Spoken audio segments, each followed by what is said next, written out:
Kita akan memulai Bible study kita yang akan dipimpin oleh Kamaira. Silakan Kamaira. Baik teman-teman, mari kita bersatu dalam doa. Bapa kami yang baik, sungguh kami bersyukur untuk kebaikan Tuhan. Kami rindu untuk selalu menyenangkan hatimu ya Bapa. Tuhan, jika sebentar kami akan masuk dalam kegiatan belajar kami bersama-sama PA pada malam hari ini. Biarlah Roh Kudusmu yang memberikan kami penerangan ya Bapa, sehingga apapun yang disampaikan oleh hambamu itu boleh dapat kami mengerti. Dan Roh Kudus yang terus memberikan hikmat sehingga firman Tuhan ini boleh benar-benar melekat di hati kami dan kami boleh terus lakukan dalam kehidupan kami. Terima kasih Tuhan, kami menyerahkan waktu kami dari awal, pertengahan hingga berakhirnya. Hanya di dalam nama Tuhan Yesus kami telah berdoa dan mengucap syukur halia. Amin. Shalom, selamat malam semuanya. Baik teman-teman, malam hari ini kita akan sama-sama belajar dari satu bagian firman Tuhan. Mari kita buka dulu di dalam Injil Lukas, pasal yang ke-6, ayat 20 sampai 26. Injil Lukas pasal 6 ayat 20 sampai ayat yang ke-26. Jika sudah menemukannya, saya rindu untuk kita sama-sama membaca bagian ini secara bergantian. Dimulai dari saya, kemudian dilanjutkan sampai ayat yang ke-26. Lukas 6 ayat 20 sampai 26. LAI memberi judul perikop, ucapan bahagia dan peringatan. Lalu Yesus memandang murid-muridnya dan berkata, "Berbahagialah, hai kamu yang miskin, karena kamulah yang mempunyai kerajaan Allah. Berbahagialah hai kamu yang sekarang ini lapar, karena kamu akan dipuaskan. Berbahagialah hai kamu yang sekarang ini menangis, karena kamu akan tertawa. Berbahagialah kamu jika karena anak manusia orang membenci kamu, dan jika mereka mengucilkan kamu dan mencela kamu, serta menolak namamu sebagai sesuatu yang jahat. Bersukacitalah pada waktu itu dan bergembiralah, sebab sesungguhnya upahmu besar di sorga, karena secara demikian juga nenek moyang mereka telah memperlakukan para nabi. Tetapi celakalah kamu, hai kamu yang kaya, karena dalam kekayaanmu kamu telah memperoleh penghiburanmu. Celakalah kamu yang sekarang ini kenyang, karena kamu akan lapar. Celakalah kamu yang sekarang ini tertawa, karena kamu akan berduka cita dan menangis. Celaka kamu jika semua orang memuji kamu, karena secara demikian juga nenek moyang mereka telah memperlakukan nabi-nabi palsu. Amin, terima kasih untuk kerjasamanya. Pada malam hari ini, kita akan belajar tentang ucapan bahagia dan peringatan. Kita lihat terlebih dahulu di bagian latar belakang, di mana latar belakang dari bagian ini adalah Lukas. Ini menulis kepada komunitas yang sebagian besar terdiri dari orang-orang bukan Yahudi. Berarti di sini adalah orang Yunani Romawi.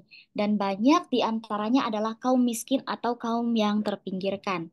Nah, dan tema utama Lukas dalam bagian ini adalah bahwa Allah ingin membalikkan tatanan dunia di mana yang rendah ditinggikan dan yang tinggi akan direndahkan. Kita bisa lihat di dalam Lukas pasal 1 ayat 52 sampai 53. Kalau kita lihat bagian ini, Lukas pasal 6 ayat 20 sampai 26 ini tuh sama seperti Matius pasal 5 ayat 1 sampai 12.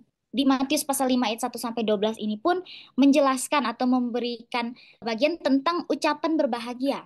Tetapi di bagian ini yang membedakannya adalah kalau di Matius itu dia ucapan berbahagia semua, tetapi kalau di Lukas itu dibagi menjadi dua bagian. Ada ucapan berbahagia dan ada peringatan atau celaka. Kita lihat juga perbedaan dari Lukas dan Matius. Sebelumnya adalah kalau Matius ini ditujukan kepada orang Yahudi, di mana orang-orang ini sudah mengenal Taurat dan mereka atau orang-orang Yahudi di sana itu sudah mendapatkan pemahaman dari tafsiran dari rabi-rabi Yahudi. Dan ini tuh punya hubungan antara ajaran dari rabi-rabi Yahudi sama ajaran Yesus.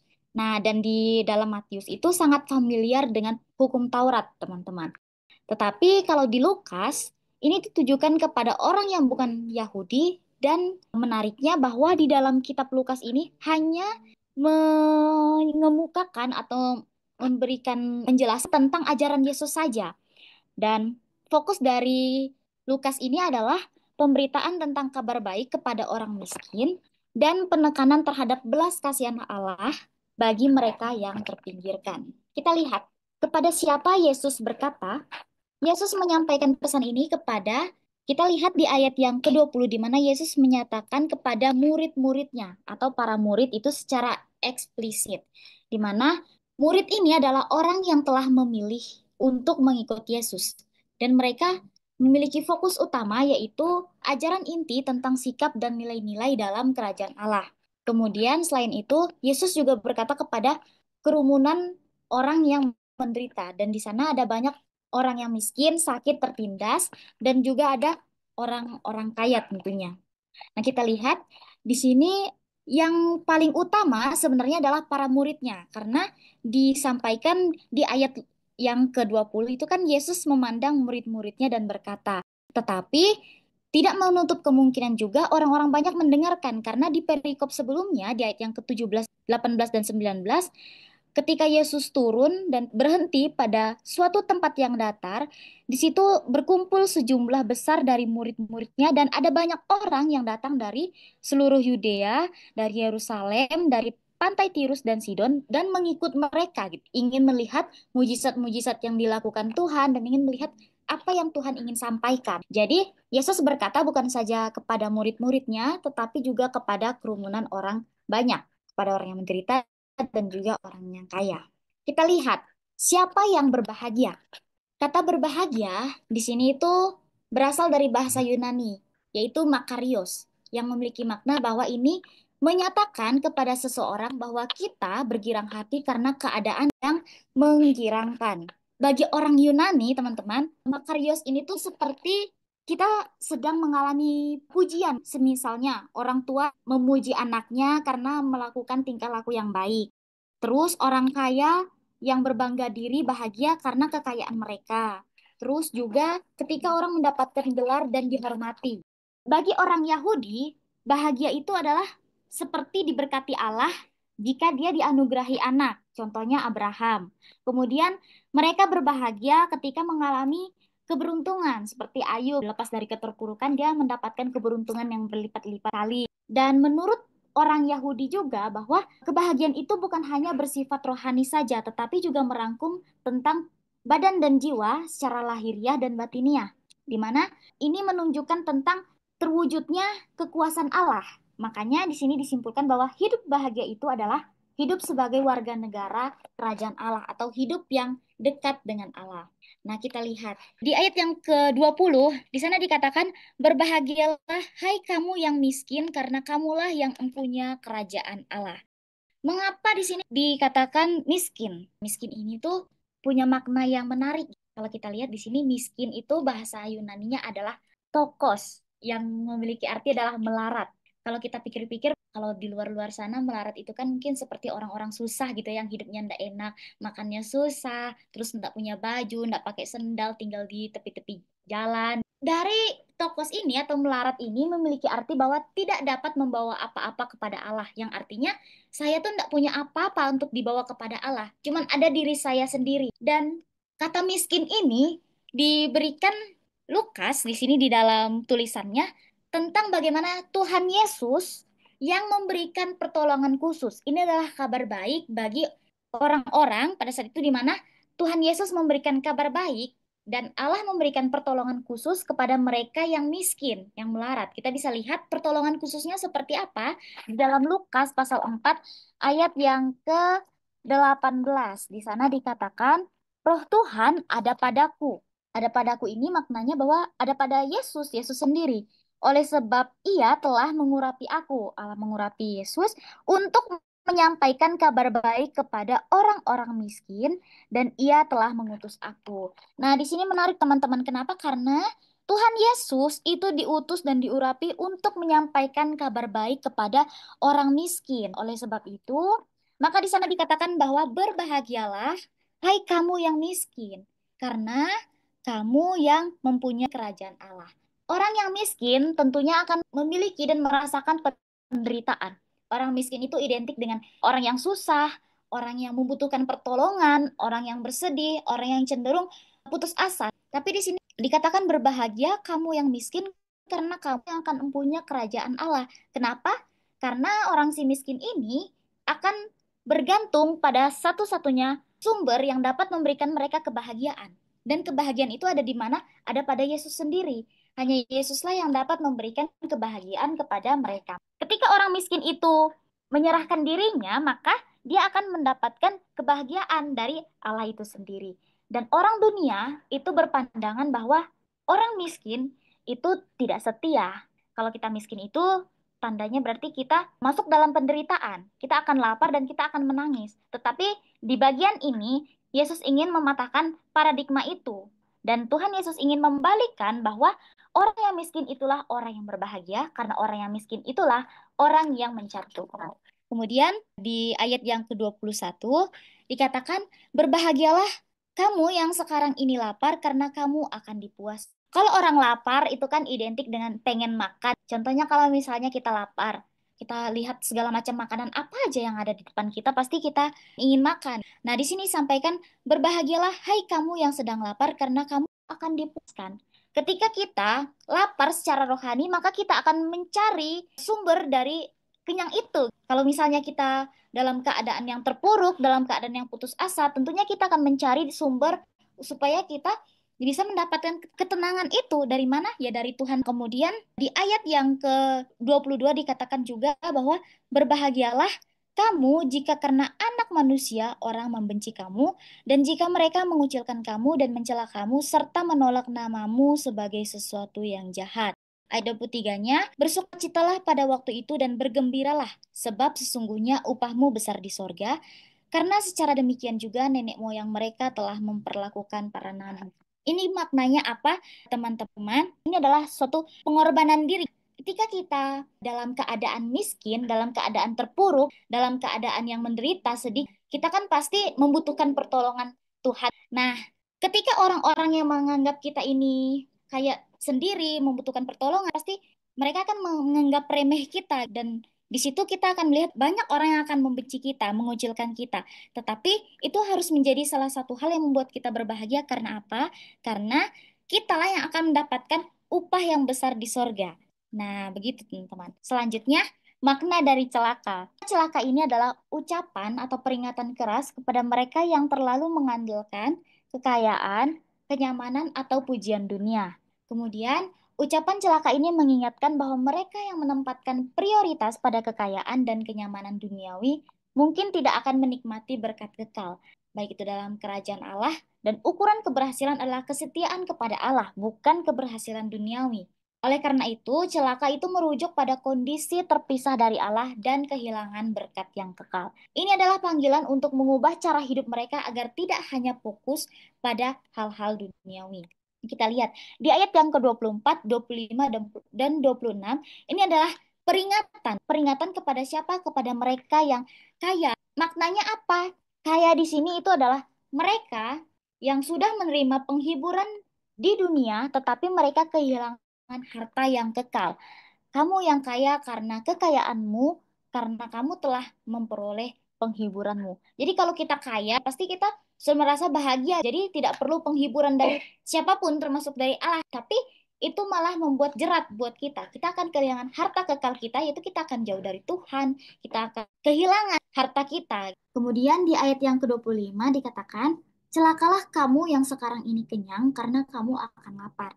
Kenyang di sini memiliki makna bahwa mereka merasa puas di dunia tetapi akan lapar secara rohani di kekekalan. Kalau misalnya kita kenyang, kita mau dikasih spaghetti, dikasih pizza, ataupun dikasih yang enak-enak seperti burger gitu kan, pasti kita merasa, ah udah rasanya biasa aja karena kita udah kenyang.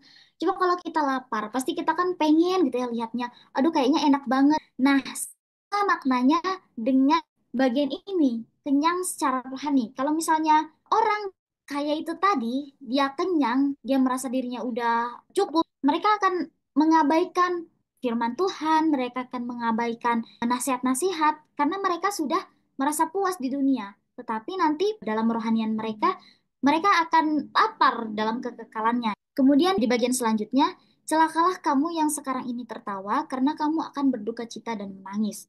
Tertawa di sini memiliki makna bahwa sukacita duniawi mereka bersifat sementara dan itu akan diikuti oleh tangisan di kekekalan. Kemudian di ayat yang ke-26, celakalah kamu jika semua orang memuji kamu, karena secara demikian juga nenek moyang mereka telah memperlakukan nabi-nabi palsu. Nah, dipuji manusia ini memiliki makna Pujian manusia menggantikan penerimaan dari Allah sehingga kehilangan keselamatan. Sama halnya dengan dunia masa kini ya, zaman sekarang, orang lebih banyak tertarik karena pujian dari manusia. Tetapi mereka tidak tertarik ketika mereka mungkin melayani atau dalam kegiatan yang mereka lakukan itu tidak dipandang. Mereka lebih memilih pujian dari manusia, tetapi mereka tidak berpikir bahwa pujian dari manusia itu juga punya risiko loh. Nah, sama halnya dalam kehidupan kita sebagai orang Kristen. Kita jangan terfokus pada pujian manusia, tetapi itu malah menghilangkan keselamatan kita. Mari kita berpikir, kita sama-sama belajar. Tidak perlu lagi itu pujian dari manusia, tetapi itu malah membuat kita tetap selamat. Nah, dan di sini juga saya akan menjelaskan tentang nabi-nabi palsu. Di ayat ke-23 dikatakan nenek moyang mereka telah memperlakukan para nabi. Perbedaan antara nabi sejati dan nabi palsu, kalau nabi sejati itu diutus oleh Allah untuk menyampaikan firman-Nya meskipun tidak populer. Kemudian, kalau nabi palsu itu berbicara untuk mendapatkan popularitas dan menyenangkan orang banyak.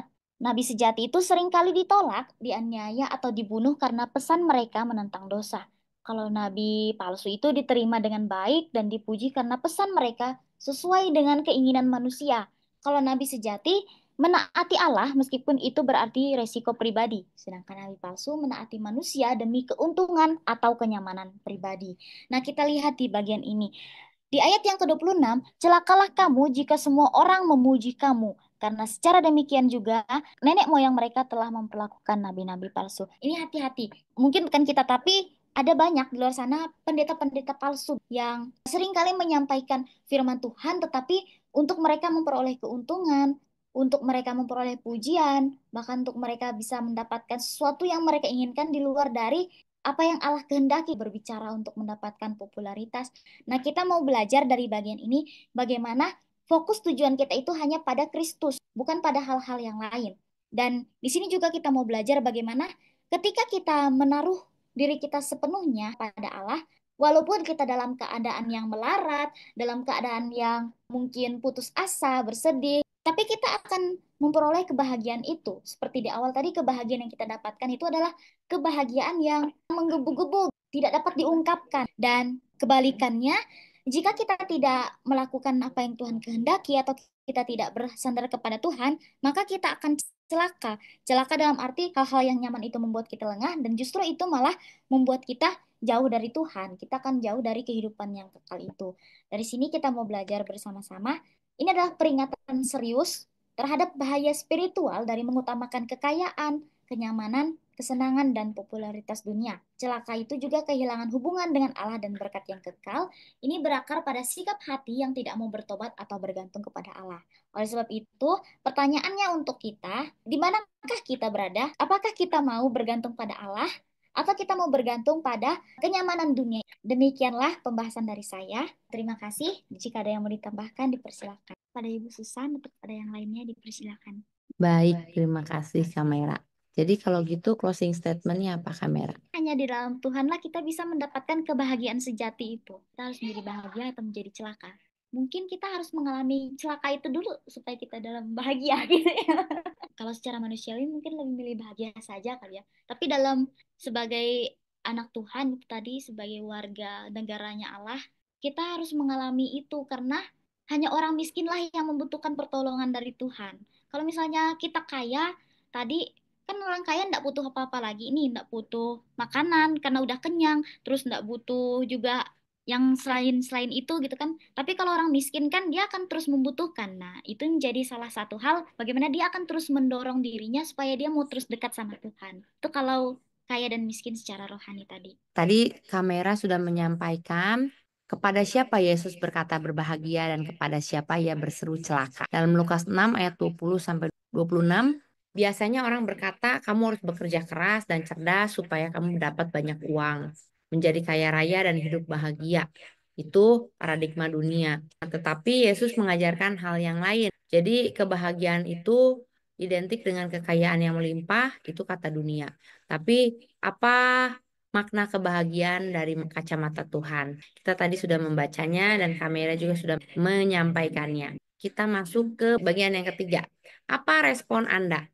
Nomor 1, apa yang selama ini Anda upayakan dalam hidup Anda? Apakah Anda berbahagia pada saat ini? Kamera, tadi kan kamera udah sampaikan tuh, mengapa yang miskin dikatakan berbahagia menurut Yesus, yang kaya malah dikatakan celaka, tadi udah disampaikan kan? Kemudian kemiskinan seperti apa sih yang diperkenankan oleh Tuhan, dan kekayaan seperti apa yang dibencinya? Tadi kan udah disampaikan ya Kak. Apa yang membedakan nabi palsu dengan nabi Tuhan? Kamera juga sudah sampaikan. Bagaimana kita harus memandang harta dan menjalani hidup ini juga sudah tadi ya. Bagaimana dengan respon kita? Apa yang selama ini Kamaira upayakan dalam hidup Kamaira? Apakah Kamaira sudah berbahagia pada saat ini? Masih bingung kalau menjawab yang upayakan dalam hidup ini, tapi kalau berbahagia secara kehidupan sehari-hari mungkin berbahagia, tapi kalau secara rohaninya kurang tahu juga. Kurang tahu gimana Kamaira.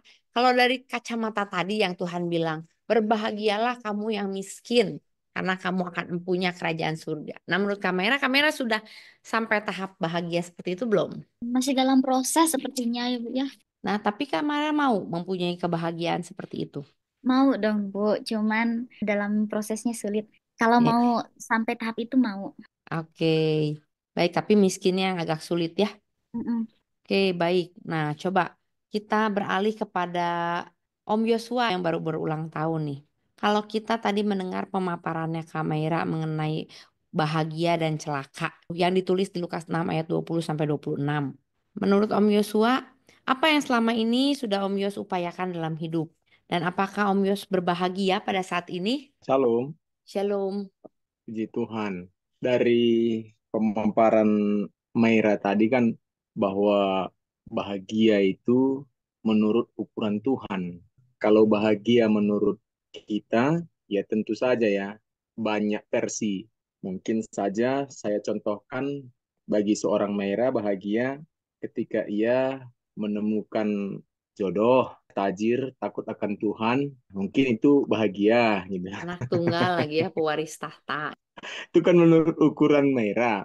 Tapi menurut ukuran Tuhan, ternyata bahagia itu bagiku tidak ada yang lebih bahagia selain daripada anak-anakku hidup di dalam Tuhan atau hidup dalam takut akan Tuhan. Ini menurut satu ukuran bahwa bahagia dalam Tuhan itu ketika kita mengikuti perintah-perintahnya dan dalam segala tantangan rintangan, ya tidak menentukan bahwa ketika kita mengikut Tuhan itu tidak ada penghambat, ya tidak ada masalah, tapi dalam keadaan persoalan permasalahan pun tetap menyerahkan diri untuk bergantung atau berpaut kepada Tuhan. Contoh, bagi Sadrak, Mesak, dan Abednego, ketika ia ditempatkan di dalam pemerintahan satu kerajaan, maka seharusnya ia akan tunduk otoritas yang dimana pemerintahan pada waktu itu membuat satu patung disembah. Namun mereka tidak mau karena ada satu ukuran bahagia yang mereka sudah tanamkan di hati bahwa tetap memuji, menyembah Allahnya Abraham, Ishak, dan Yakub. Itu menurut ukuran Tuhan bahwa ketika ia mengambil satu keputusan untuk percaya kepada Tuhan, ya sekalipun ia maut menghadang, dia tetap percaya kepada Tuhan dan tetap mengikut Tuhan. Kata kuncinya di sini, kalau kita lihat adalah Yesus. Kenapa? Seperti yang dibilang Mera tadi, bahwa Yesus diutus kepada orang-orang yang miskin. Artinya, yang selama ini orang miskin itu nggak ada harganya gitu ya. Mengapa nggak ada harganya? Karena menurut ukuran dunia, jika seorang yang tidak berhasil, tidak dipandang sebagai orang yang terhormat. Contohnya begini, orang yang tidak memiliki harta kerap kali dianggap sebagai benalu, hidup menumpang, hidup terus meminta-minta, mengharapkan pertolongan orang lain. Sementara Yesus tidak menganggap itu sebagai orang yang hina. Yesus tidak menganggap orang miskin itu sebagai orang yang tidak punya harga diri. Contoh lagi, orang kaya menganggap orang miskin itu tidak ada harga dirinya. Justru kedua belah pihak harus punya pola pikir. Karena orang kaya dan orang miskin sama-sama diuji. Orang berdosa sama orang benar sama-sama diuji. Pengujiannya begini, ketika kita dipertemukan antara orang kaya dengan orang miskin atau orang yang berpendidikan dengan orang yang tidak berpendidikan, dalam pengujian ini apakah orang yang berpendidikan dapat menyelam memahami orang yang tidak berpendidikan, atau orang kaya dapatkah ia berbagi terhadap orang miskin, atau orang miskin dapatkah menghormati orang kaya. Sebenarnya kedua-duanya diuji. Nah, bagi Tuhan, dia membuat orang miskin itu menjadi berharga.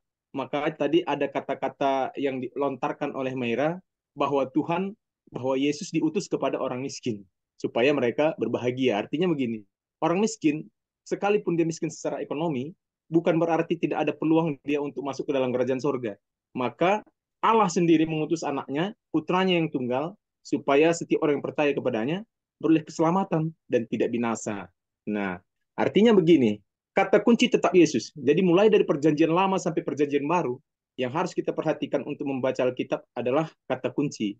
Jika kita tidak memahami kata kuncinya, maka kita kerap kali tidak mengerti apa yang dimaksudkan oleh isi Alkitab mulai dari perjanjian lama sampai perjanjian baru. Maka kata kuncinya adalah Yesus.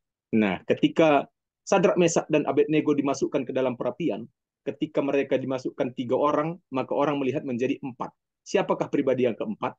Dia adalah kata kunci itu. Maka kalau kita simpulkan bahwa kebahagiaan itu ketika kita tetap memiliki satu keyakinan yang teguh, yaitu kepada Yesus Kristus sendiri. Maka bagi mereka yang tidak percaya kepada Yesus Kristus, Sang Juru Selamat, maka mereka lah yang menjadi celaka. Mungkin itu sedikit dari saya, Cik. Tuhan berkati. Oke, baik. Nah, Om Yosua, jadi kalau yang dari pengalaman Om Yosua nih, hidup Om Yosua, apa yang sudah Om Yosua upayakan dalam hidup? Nah, dari upaya Om Yosua itu apakah Om Yosua berbahagia atau tidak? Tentu, menurut ukuran saya berbahagia. Karena Kenapa? Karena ketika saya mengenal Kristus, ya justru saya tahu bahwa rupanya aku ini ada harganya, punya harga diri, punya harapan, ya, punya visi. Bayangkan kalau tadinya kita tidak memiliki Yesus Kristus yang sebagai patokan kita untuk kita dapat diselamatkan, betapa hinanya kita, betapa frustasinya kita. Apalagi ditetapkan, dijadikan ataupun dalam keadaan miskin, bahwa kita akan merasa, waduh, aku ini udah nggak berharga nih, aku ini nggak layak nih. Tapi begitu kita tahu bahwa Tuhanlah yang menjadi penolong dan penopang kita, kita jadi punya harga diri di hadapan Tuhan. Baik orang miskin, baik orang kaya, sama rata. Yang penting kita memiliki satu keyakinan yang teguh kepada Tuhan. Nah, upaya kita sama seperti Sadrak, Mesak, Abednego tadi. Apapun yang mengancam kita, apapun yang menghimpit kita, tetap memiliki satu keyakinan bahwa Yesus Kristus sekali kelak akan memberikan mahkota bagi kita yang tetap setia. Amin. amin ya. Jadi Om berbahagia ya karena pada akhirnya kita punya harapan memiliki mahkota ya. Oke, terima kasih Om Yos. Yang nomor 2, lebih dari rasa senang, satu hal apa yang membuat Anda makin dekat dengan kebahagiaan yang dimaksud dalam nas hari ini? KOC, tadi kan ada 3 nas yang disampaikan tentang ucapan bahagia. Berbahagialah orang yang miskin, berbahagialah orang yang lapar, dan berbahagialah orang yang menangis. Yang terakhir, berbahagialah jika karena aku kamu ditolak, dicemooh, ditinggalkan. Kalau menurut Kak Oce nih, satu hal apa yang dapat membuat Kak Oce makin dekat dengan kebahagiaan yang dimaksud di dalam nas hari ini?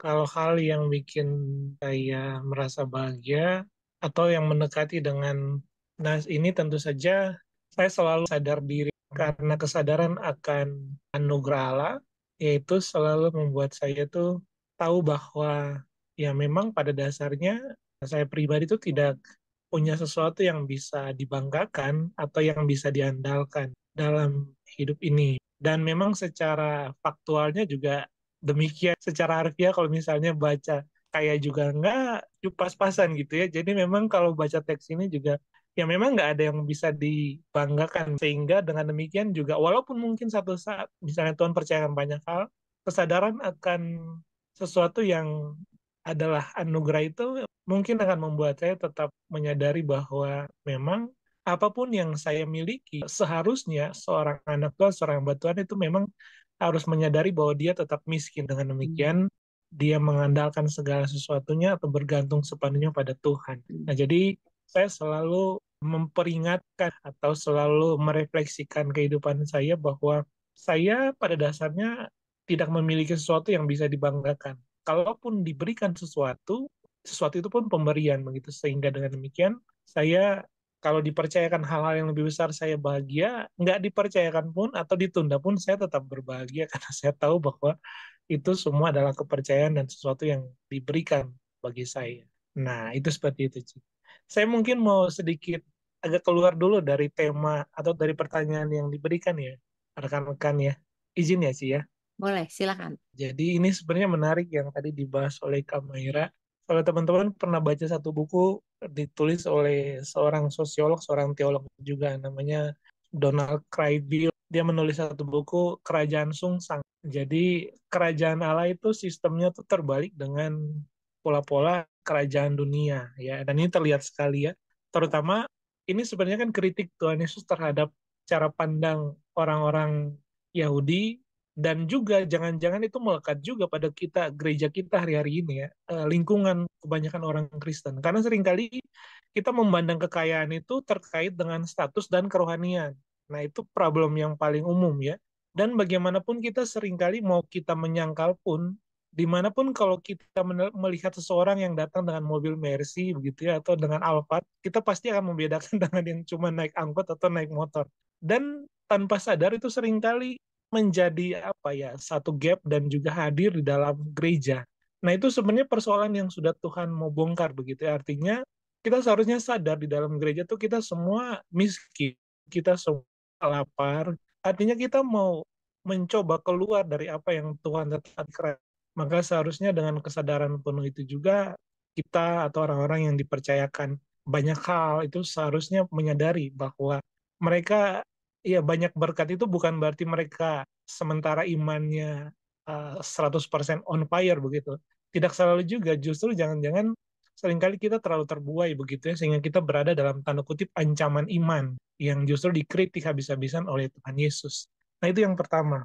Kemudian yang kedua, kalau kita lihat berbahagia di sini ya, karena saya sementara meneliti tentang logoterapi dari Viktor Frankl, jadi dia mengatakan begini, kebahagiaan yang sejati itu tidak boleh dicantum, tidak boleh merujuk pada objek kebahagiaan. Ini pelan-pelan ya rekan-rekan ya. Jadi kebahagiaan yang sejati itu tidak boleh bergantung pada objek. Maksudnya begini, kalau saudara misalnya berlibur di mana di Dufan atau berlibur ke Singapura baru saudara bahagia. Nah, itu kan objek yang menstimulasi saudara menjadi bahagia. Betul ya? Jadi itu tuh kebahagiaan yang eksternal, yang dari luar dan semu. Nah, itu sebabnya kebahagiaan yang sejati itu tidak tergantung pada objek eksternal, tapi harusnya mengalir dari dalam. Dan ini Tuhan Yesus luar biasa ya. Sebelum Frankl mengemukakan Viktor teorinya, Frankl. ini Tuhan Yesus sudah kasih ini ya. Jadi kebahagiaan ketika kamu miskin, ketika kamu lapar, ketika kamu menangis, itu sebenarnya pilihan kita untuk bahagia atau tidak gitu. Dan kebahagiaan itu ketika kita sadar anugerah Allah dan kasihnya tuh tidak pernah berkurang ketika kita berkekurangan atau lapar atau haus atau bahkan miskin. Nah, jadi ini luar biasa sekali. Sebaliknya, ketika kita memiliki sesuatu pun seharusnya kita tidak bersandar pada apa yang kita punya ya, sehingga kita justru berada dalam satu ancaman iman tadi. Jadi ini menarik sekali. Terima kasih. Biar sharing malam hari ini pun membukakan hati dan pikiran kita bahwa pada dasarnya orang-orang yang berharap dan bersandar ya, orang-orang yang terus merasa tanda kutip miskin, haus dan lapar, atau bahkan di sini terancam kehidupannya karena anak manusia. Justru orang-orang itu yang sementara berada dalam satu track yang benar di dalam relasi dengan Allah, di dalam kerajaan Allah dan prinsip-prinsip kerajaan Allah. Itu saja. Terima kasih Tuhan berkati. Terima kasih Kak Oce. Baik, ngomong-ngomong soal Viktor Frankl ya, ya cukup menarik juga ya mengenai kisah hidupnya. Cuman yang menarik adalah, mungkin nambahin sedikit ya dari yang tadi Kak Oce. Saya tahu tentang Viktor Frankl itu karena saya baca buku tentang Seven Habits for Highly Effective People ya. Nah, itu ditulis oleh seorang pendeta, walaupun dia dari Mormon ya, namanya Stephen Covey. Jadi Stephen Covey itu menulis ada 7 kebiasaan yang membuat orang menjadi sukses. Satu kebiasaan yang pertama yang paling dasar adalah proaktif. Apa yang dimaksud dengan kebiasaan proaktif? Adalah bagaimana kita memberi respon terhadap stimulus yang terjadi. Memberi respon terhadap situasi yang terjadi di lingkungan kita. Jadi sebenarnya seperti yang tadi Kak Ocha bilang, bahwa kebahagiaan itu bukan dari luar, tapi dari dalam. Bagaimana respon kita terhadap situasi yang terjadi di sekeliling kita. Itulah yang membuat kita bahagia. Bukan karena situasi yang terjadi kita bahagia, tapi respon kita yang membuat kita bahagia. Nah, di situ memang Stephen Covey memberi cerita tentang Viktor Frankl ya. Dia mendapat ide tentang proaktif itu dari Viktor Frankl. Jadi Viktor Frankl itu adalah seorang psikiatris dari Austria ya, dia orang Yahudi yang ditangkap masuk ke kamp konsentrasi. Nah, dia juga menemukan teori itu di kamp konsentrasi ya. Ketika di atas meja percobaan ya, kalau nggak salah, dia lagi diuji coba di tengah tingkat stres yang semakin tinggi ya. Keluarganya juga meninggal, kalau saya nggak salah istrinya juga mati di kamp konsentrasi, orang tuanya, pokoknya keluarganya semua meninggal di kamp konsentrasi. Kalau nggak salah yang masih hidup kakaknya ya. Tetapi apa yang menjadi temuannya adalah di titik terendah dalam hidupnya, dia menemukan bahwa nasi itu tidak bisa mempengaruhi pemikirannya untuk bahagia. Jadi walaupun Nazi menyiksa mereka, walaupun Nazi menyiksa si Viktor Frankl atau apapun dan melakukan percobaan apapun terhadap dirinya gitu ya, tetapi mereka tidak bisa merebut kebahagiaannya.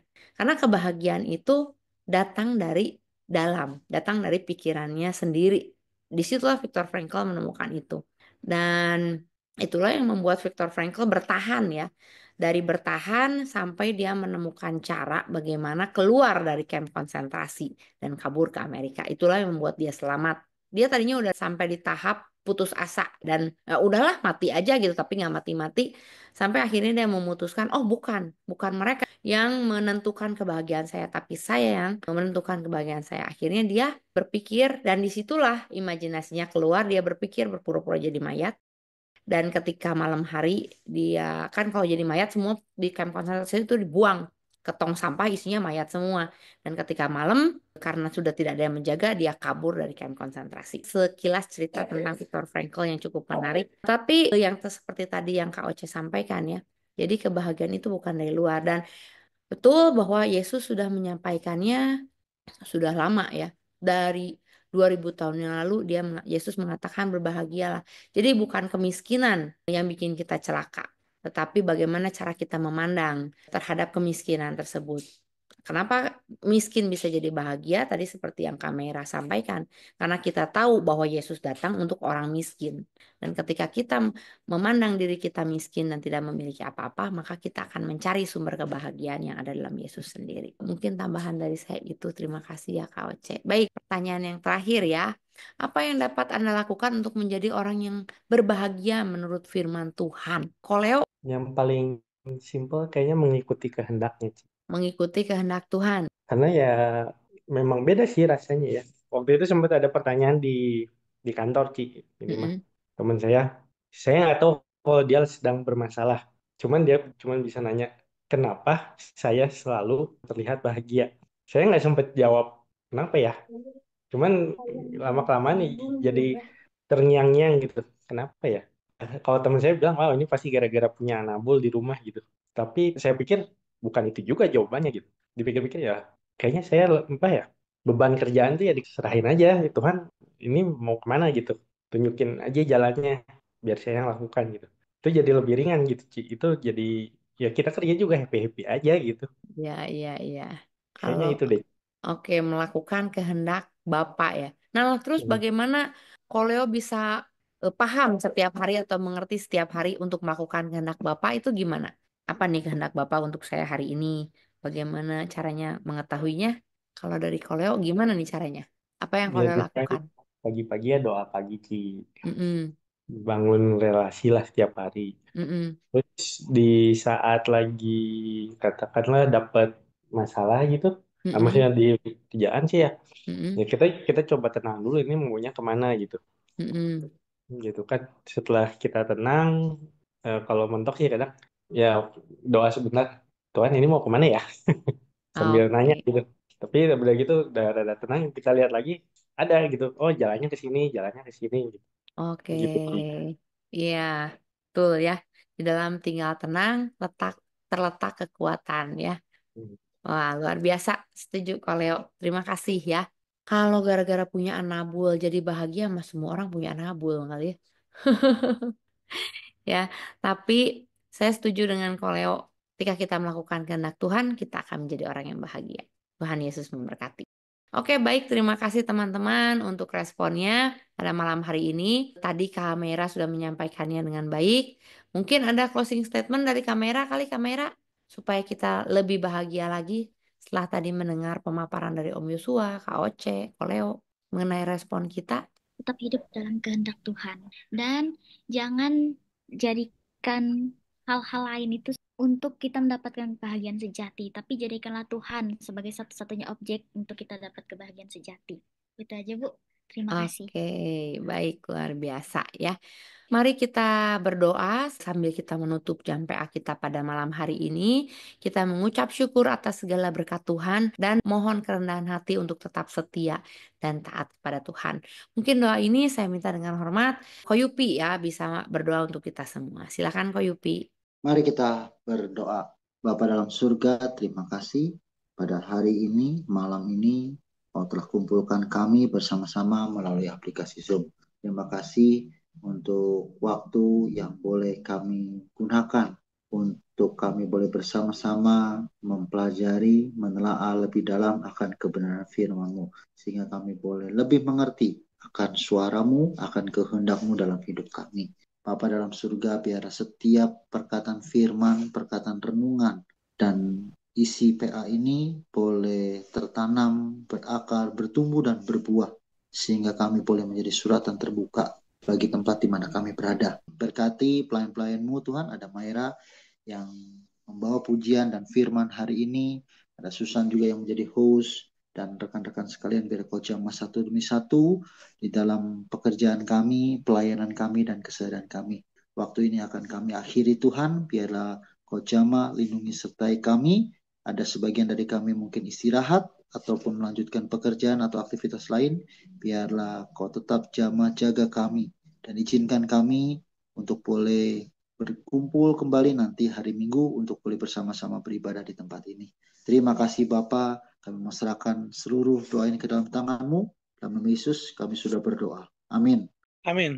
Amin. Tuhan Yesus memberkati. Terima kasih semuanya untuk malam hari ini. Sampai kita ketemu lagi di minggu depan. Jangan lupa pencet like dan subscribe video ini ya. Dan juga jangan lupa di komen. Oke? Bye-bye.